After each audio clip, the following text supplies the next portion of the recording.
The book is an examination of the relationship between African American religion and African American politics.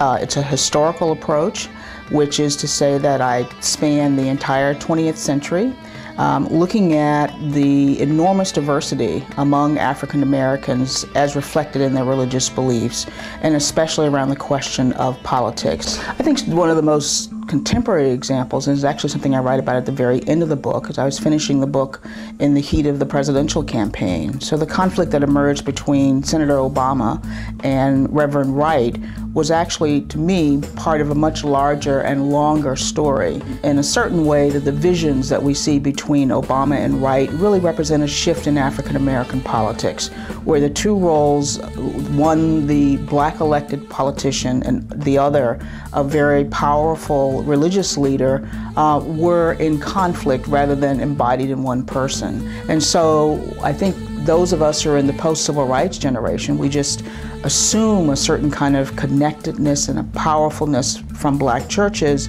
because of our memories of the civil rights movement and the enormous role that churches played there and religious leaders.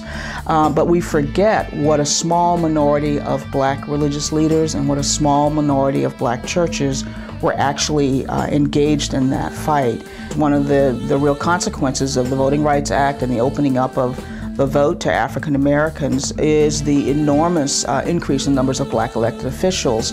And because there are so many of them, African American ministers who had dominated, certainly in the Reconstruction period and in other eras, had dominated black political life, no longer in that position. So, as a point of fact, there are fewer and fewer black elected officials who are also ordained ministers.